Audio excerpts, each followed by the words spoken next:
changes and as drastic as they are in a team that is fighting their way up from one of the bottom 2 spots, I'd say this is a pretty good start. It's just getting that first win under your belt, I think, is definitely for them. But Octalysis, do they get shook from this? That's my question. Yeah, we'll have to see. Another hard situation is the Dragon Knight at the end. On Octalysis Dragon Knight, who do you put into it with that composition? It's a tough choice to have to make. And sometimes you don't get to make the choice. You just have to put whoever's there because you've worked your way into getting the shrines. But unfortunate that they didn't have the safety net of having Void Prison. But let's see, we've got game 2 just about ready to get the draft underway. We're going to be going to Cursed Hollow, chosen by LFM Esports, and I do believe this is a battleground that Octalysis occasionally would ban. They would ban, but when they do come to this battleground, I remember there was the Rhaegar Greymane strategy where they just would rotate on lanes, they'd get a bunch of structure damage in because Greymane does that really well, and then they'd rotate out, and they just kept people dancing. I believe it might have been banned even against them once, but then there was something they would also ban. So it wasn't necessarily like, hey, we're going to do this all the time, but they always have strategies prepared for different ones. We saw the strategy last game. I'd like to see a little bit more meta strategies this go around. I don't want to, like the Zeratul I don't mind, but I feel you gotta have something other than that. So Cursed Hollow, if we do see something different, there is always the potential. One thing that I always think about when Prismat, there's one hero that everybody knows him for. Trixler definitely knows it. It's Chromie. So for that, I don't know if it'll be on this battleground. Really, I think of his Kael'thas. Well, he was like the Chromie OG. That's true, he was. Remember that 1v1 and then we played the 5v5 on Cursed at the end of the game? But isn't he also a pretty good Abathur player? There's a lot they can do. Justin, by the way, it's always fun to bring back Justin because he was an Abathur main before he was a tank player. I think they're gonna want him to play tank. It's just a hunch. I mean, I've seen him play Uther as a tank. He's a paladin. Octalysis said, okay, Swabs, we see you. We saw that contagion. We're good with you not playing this global. Do LFM ban Abathur here? I feel like they're going to ban Genji. I mean, Genji and Draded, they know LFM is very much aware of what they can do. Aware is very comfortable playing the Uther, so if he wants to play the Uther, you just have to be careful not to give up that Uther because Octalysis will have 3 picks before that second ban, and generally you don't want to pick Uther in your 1-2, but if you have 3 picks before that second ban, that's one of the only times you'll see Uther early picked, unless your name is June, who is on occasion picked that pretty early because they're pretty good with it, but this is a battleground where Octalysis is not afraid to run heavy melee style compositions like we saw in the last one. They ran Dahaka Sonya versus Heroes Hearth in playoffs. And they also obviously had a tank with that too, so very melee heavy. But let's see what LFM wants to ban. Malfurion. So now, I like this. Mal's still pretty strong in a lot of people's eyes. Yes. Generally considered the best support, but other situational supports could have more value. We'll see. Octalysis' first pick here. We saw them with the Blaze last game. Blaze, obviously high priority in the solo lane. Still a very strong hero. Still possibly in that first pick role, but Genji has to be considered here. And I think that if you're going to go Genji, you have to expect some type of counter. And you're going to be leaving a lot on the board, especially when we look at that. Abathur is going to be the first. Right, but so it leaves up Abathur and Genji. So now LFM going to get Genji for droplets, likely. And then Genji what? Genji, you get your tank? I mean, Garrosh. Genji, you get your support since they've already banned Malfurion. If they feel like objectively Deckard can, which has, it seemed to be, second place for supports. But yeah, Garrosh has been a strange one for me and his priority. I think at midseason brawl, a few things got exposed with Garrosh a little bit. It started with the hammer pick, and then Johanna came in, and it's just like, Garrosh is losing. How is this a thing? Hanzo. Hanzo's still a Hanzo on this battleground. I think that might also be a pick here. I mean, you could almost concede the Genji, go Hanzo, still go scatter arrow build, which does really well because there's so much terrain for those things to bounce off of, and then the double boss play we all know about. Wow. ETC and Genji. I like it. Mainly, I just Fury played a mean ETC. And I was telling that story, he told his team from level 1, I'm going to be going death metal, because he's like, normally there's that little bit of time where your team might forget when you hit 20, and so he kept reminding them throughout the game, and then bam, they hit that death metal, and they wiped the floor with their opponents. But he also had a fantastic tour bus last game. He is well versed on this hero. He always does so well to hold it, and it's something you always see at the pro scene. But then you'll see some people, though, they're not as comfortable. There are certain tanks out there, I won't throw any names out there, but there are tanks that will just strictly lock it in. They don't feel as comfortable on it, but Fury, he's had so much experience on that. One hero that we started to see a little bit more of, and a hero that is getting buffed in next week, Diablo's health pool will get buffed next week. Diablo against a Genji and an ETC, I think, does do well. ETC, if he power slides in, you Lightning Breath. Genji, still susceptible to being banged into walls. We're going to get a Karazim Jaina. Nice clone targets. Those are both good clone targets. Excellent, yes. What we saw yesterday was on Sky Temple, Simplicity had the Abathur, but were unable to get Jaina along with it. Jaina got banned out, so we see Octalysis now switching things around so that they can get Jaina. Jaina is such a good clone target because her traits can combo. They can work off of each other. They don't double up or anything, but they work off of each other in conjunction. And you don't have a Jaina that's as afraid to maybe say dive the backline because it's the clone. It has 20% ability power or spell power increased, so it's a great clone target. But Karazim too, as you said. We actually saw, I think, one Karazim clone during that game. He provides a little bit of supplemental healing. The same way that we used to see Rhaegar cloned. It was a thing to where you can do a little bit of damage, get a little bit of extra healing, especially AoE healing if it's needed. So we'll see where that goes. I imagine on Octalysis, if you're looking at Uther and LFM, they don't want to deal with the Zeratul again. I think the Zeratul to potentially zone out a support that could do this. Unless you're willing to let Uther through here. Uther does really well against Jaina, providing armor against the burst style of Jaina. Does do well, also Divine Shield on that Dragon Blade, but instead they're going to take Hanzo out. See if Uther is going to be the pick. I think it's always understandable to see a Hanzo ban on Cursed Hollow when you just don't want to have to be forced into weird situations with the bosses where you're like, oh, they're off the map for 2 seconds. We have to run to the boss right now.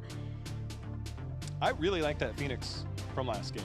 And I think Phoenix works really well here. It does really good on the front line. Obviously, Earth Ally diminishes some of that damage, but so much zone control, so much safety in that, allowing Genji to do what he does. Salvo, we know, works really well. You could also always follow up, as we saw earlier this year. If you get a good mosh pit, a little bit of Planet Cracker, global action. I don't necessarily condone it, but I always enjoy watching it.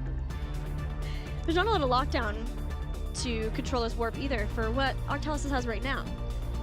Though, I think it's fair we might get another Muradin, given that he is a great hat target for Abathur. Uther Tyrael. Ooh. Double invulnerability. Divine Moshes. Genji's a happy camper. What do you think? Holy ground. It's scary, but it is severely lacking in the wave clear department. The good thing is Abathur's on the other side. While he does control the global, he doesn't necessarily have the best wave clear. Neither does Karazim. So you're not going to lose out. It's still going to be lacking, I think. I don't think there's anything else that Octalysis needs to pick that is saying that we're going to win the lane even harder. But they will definitely be lacking in the wave clear department. So it's a matter of, does Octalysis try and play against that, or does Octalysis have a strategy involved? All I know is their strategy has to be shifted, because this is a lot of melee and a lot of protection. Well, I wondered if Octalysis themselves were thinking about Tyrael with something like a Greymane, another good clone target. And both can be good hats for Abathur. Again, we saw the Greymane rotation.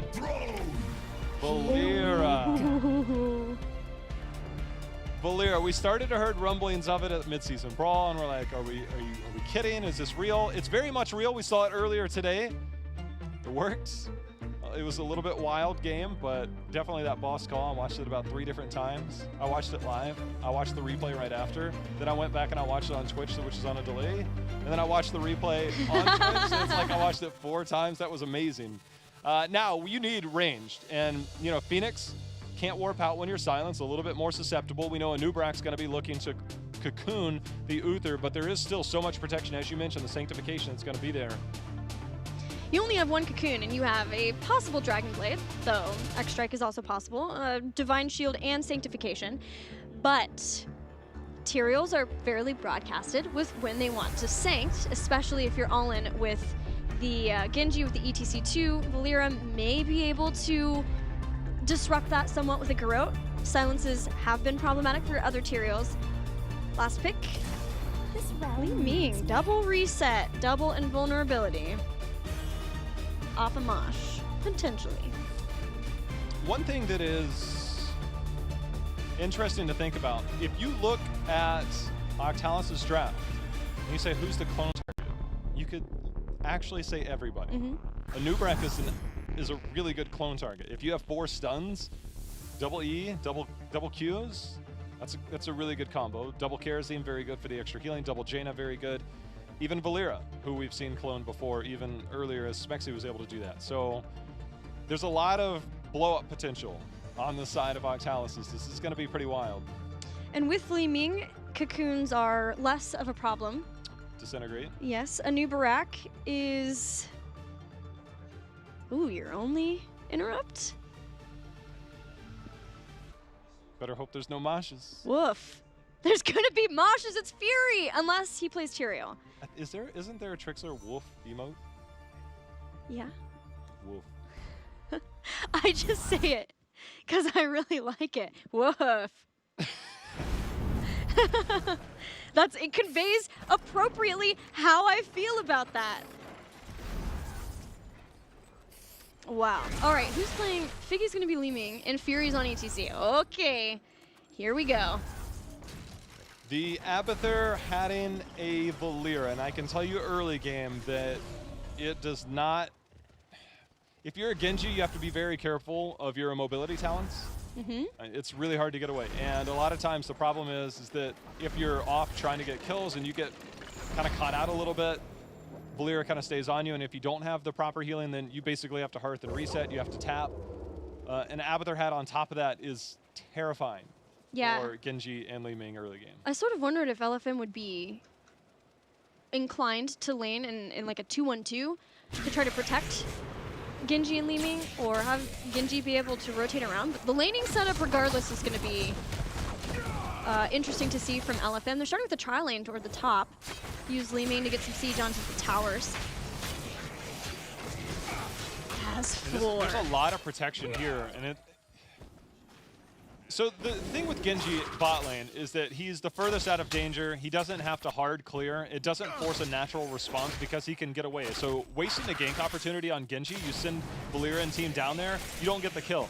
And then Genji matches up against Abathur. Neither one of them necessarily win the lane. So if you're a Genji player, yeah, it's not that active in the early game. So this is a really good setup by LFM. You've got your protective heroes in the top lane. We even see Uther, who that should take him a while in that camp. But this is a really good setup for LFM because Genji will win that lane, and there's no threat on the rest of the heroes. I love this setup by LFM. Yeah, he's sitting and sieging the towers.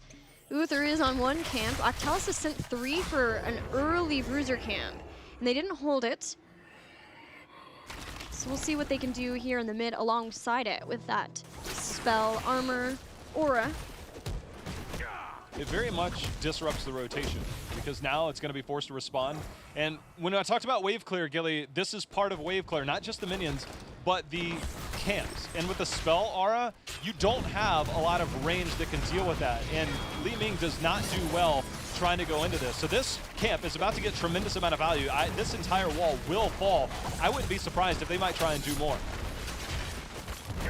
Yeah, if they're bringing a Nubarak down, don't forget, a Nubarak can dive really effectively underneath structures because his beetles.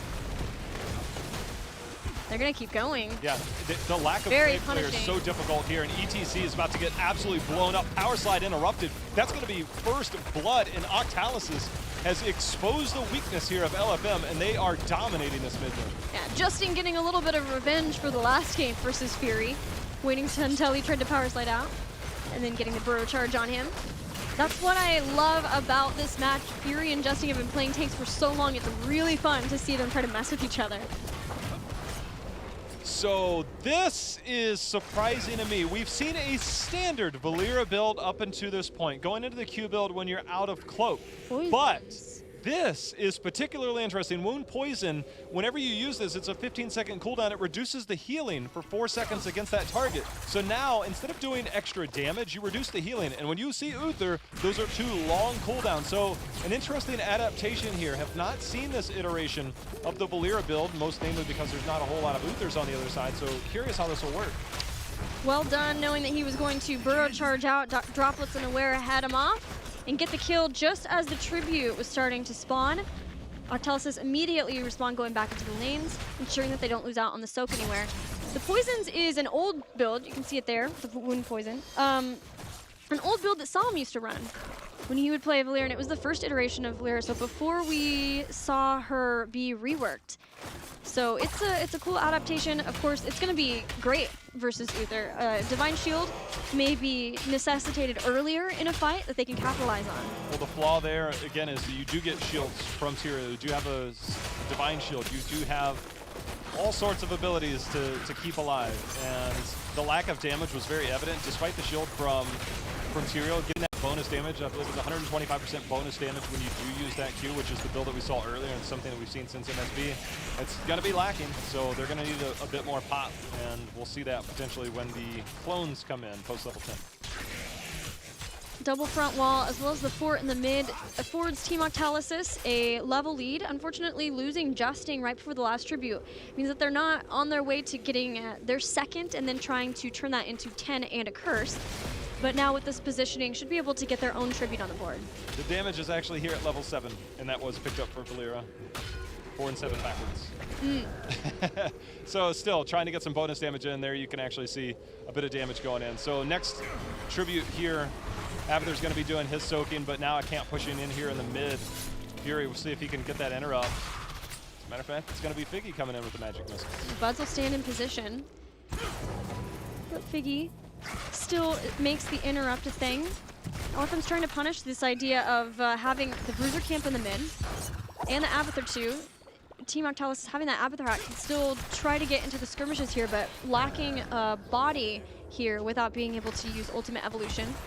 My favorite thing since we came back from mid-season brawl, it was a quality of life change that kind of came in on the minimap. You can now see where the hat is. So now it's like, all right, is he hatting a hero? Is he hatting a lane? It's much easier to watch now. So you can keep an eye on that minimap, see that new icon there. As several interrupts, it looks like that's going to be the last round of it. Abathur under assault bottom. He gone. F. Octalysis still has a lead. They're getting their bruisers the mid. They finally get that tribute. It was cool to see LFM say, all right, this is a tricky spot for us to try to get in and engage into. And so knowing that they could find Prismatic's out, or once they did find him out, they said, okay, we get this. This is going to get us caught back up somewhat in experience. And honestly, the longer they stayed around there, the more Abathur was going to be able to soak for the team. So I think that was very mature from LFM to back off and say, we just need to make sure that we can get heroic abilities. We're not going to be dealing with a curse at 10 because we did get that first tribute. Nice decloaking there by Droplets. He hit the very end of a shuriken onto Goku. Had he not been able to do that, that probably is a dead Genji, because if you get silenced and then you get the follow-up CC from Anubarak, you don't make it out of there. And so that was actually a very heads-up play there to make sure that he did not get ganked. Barely caught that at the end of that. Level 10 already here for Octalysis. Everything pretty standard across the board. Do have Divine Palm, not 7-sided strike. Cocoon's already used. See if that's just a... And Clone. Purely to give them the tribute.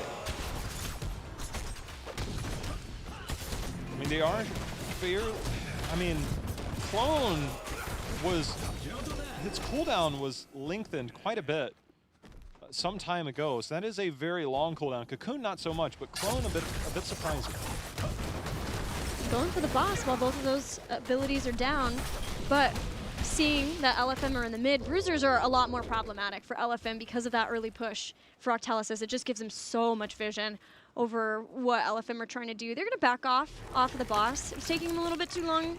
Too close for comfort for them. They want to make sure that they have a good setup for the tribute. It would have been great had they been able to get that boss because the tribute is down in the bottom, but even still, they have their eyes set on a curse. Well, when we talk about the maturity of this team, the call there, when we were looking at the minimap, ETC and Tyrael generally the one you want because he can poke with his Eldruins, but the remaining members all actually sat mid lane and out of vision. And that's something I feel this team before, they might not have had all 5 people on the same page, and maybe somebody steps out, maybe somebody tries to clear the wave. Sometimes not clearing the wave and keeping information from your opponent is going to be the better call, and LFM's making a really good call there. We also see stage dive, so now they have a global for themselves that can really help turn some fights. We'll see how that plays out as we prepare for our next tribute, potentially curse point here for Octalysis. Which means we are very like to see that stage dive happen from ETC.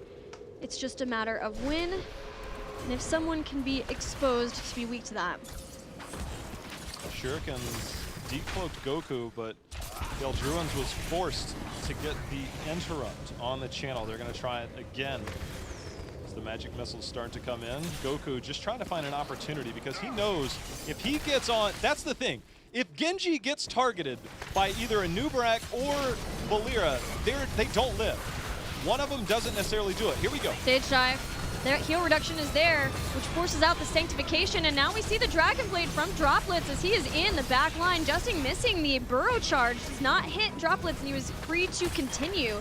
Divine Shield was also used, so a lot of those abilities down, which means we might see Octalysis be able to re-engage on this. Oh, Goku on the flank. Genji is not going to live there. There's going to be kill number 1. Figgy, he's going to be the target on the next one. Goku going in. There's going to be the charge. That is the second member down. Draded probably going to fall, but that is 3 members now down, and Justin is not done with this. He's staying on top of Fury. There's going to be the face melt. There's going to be the hammer, but the damage is done. The curse is picked up, only losing the Jaina. But that is a big pickup for Octalysis, who's now going to look to open this map up. Yeah, Octalysis being able to back off, stay alive, and re-engage after the Dragon Blade, the Sanctification, Divine Shield were all down.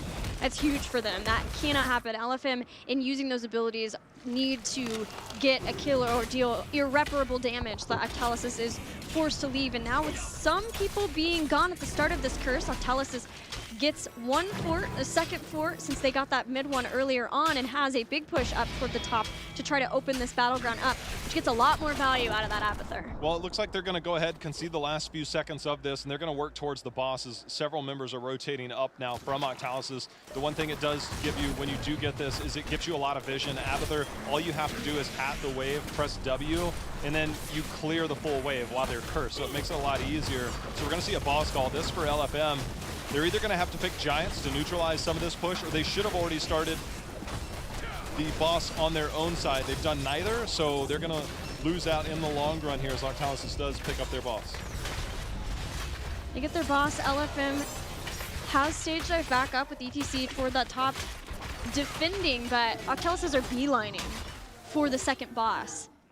This would be a place where LFM could get a fight, but if not, then they could choose to defend it. It's an earlier boss and trying to defend, take not so much damage toward the top, but the trap is set, and it works. It was sprung. Oh my. Okay, so that part where I'm thinking, look, if one of them gets on and the other gets on, they don't live. That was quick. Yeah, that's Goku saying, welcome to HGC. Okay, so the reason I said the Siege Giants up at the top is that if you're going to leave ETC to solo clear, he needs help. And those Siege Giants could have been timed out, could have helped pick up. That camp middle now going to be cleared up. This boss ended up forcing out a much greater response, but that's only because they gave up that at the bottom.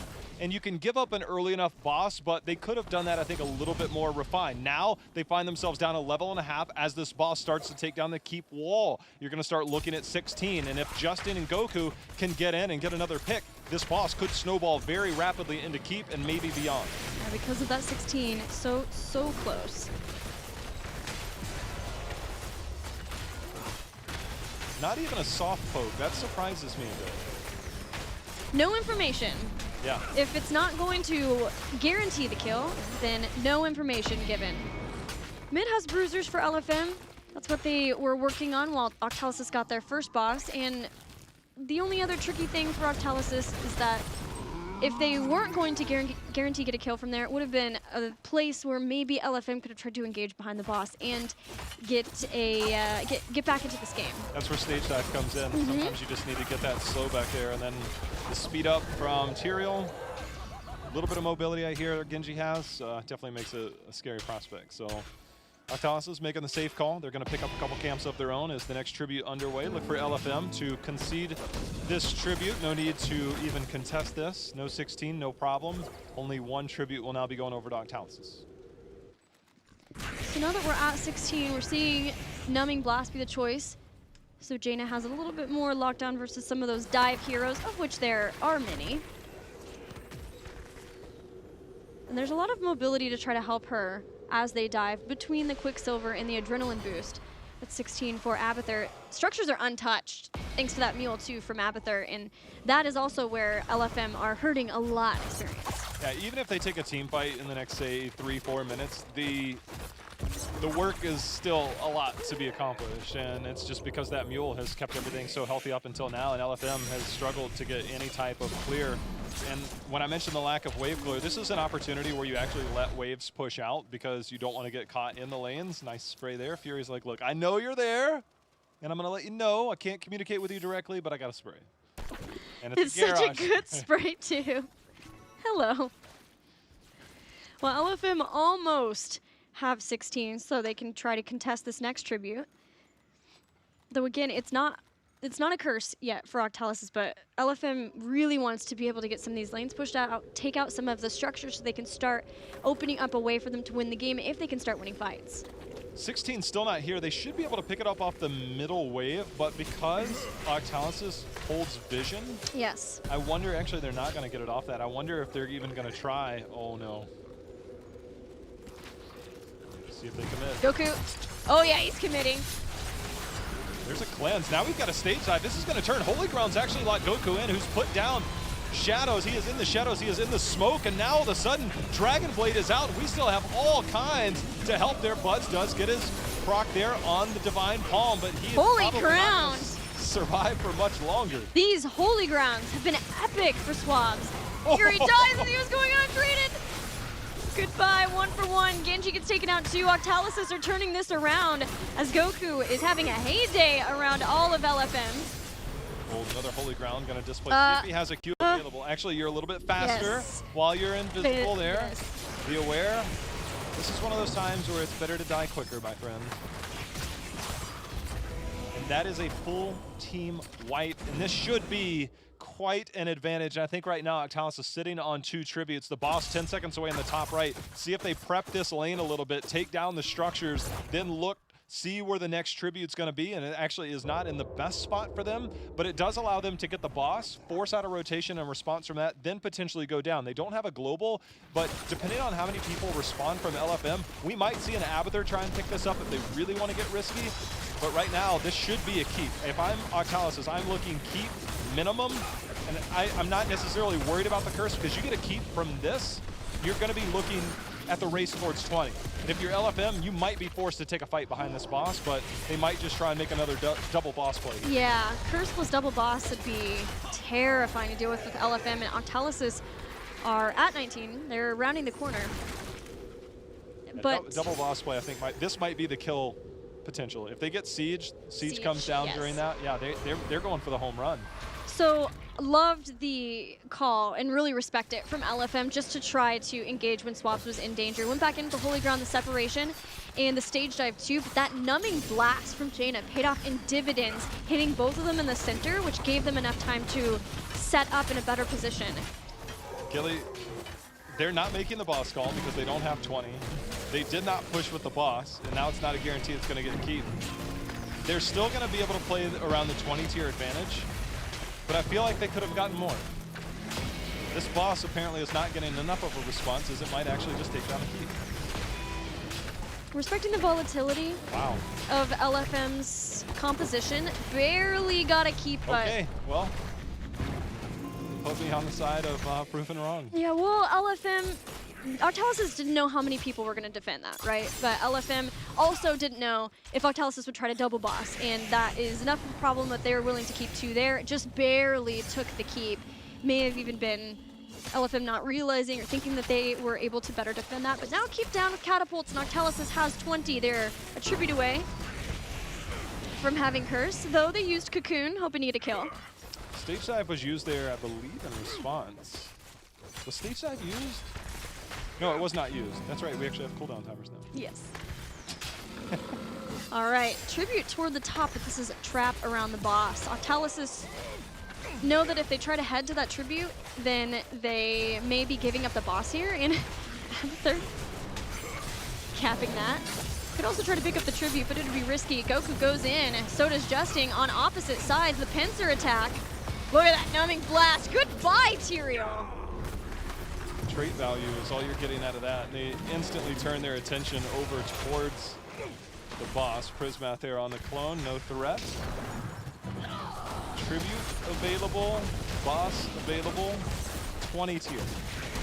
Octalysis has been very cautious while on even talent tiers to not push in too far.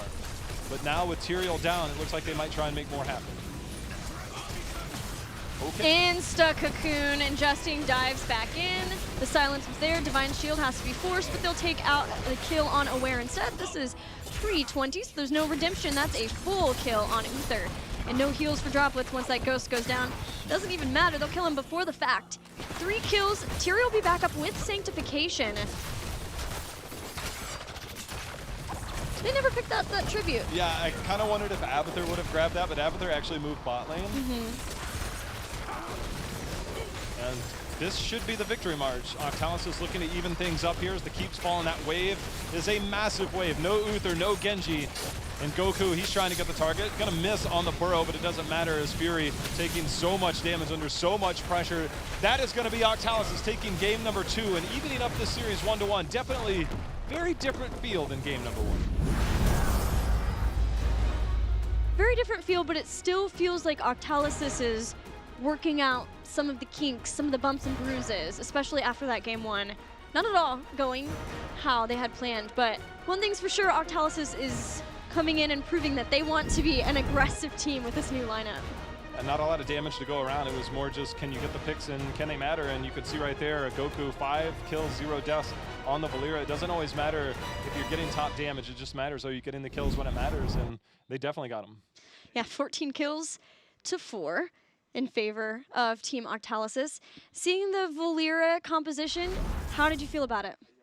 It's something I was prepared for. You know, we saw it at Midseason Brawl. It was kind of a thing. It's generally paired with an Abathur in most circumstances to try and get that burst damage, single somebody out. Once you start hitting that 4 and 7 stride, and we actually saw that wound poison at level 4 actually having great effect there towards the end and neutralizing a lot of the healing, minimizing that 50%. So a lot of that did come into play, but getting those picks when it started to ramp up, it was very much felt on the side of LFM, and I don't think they liked it.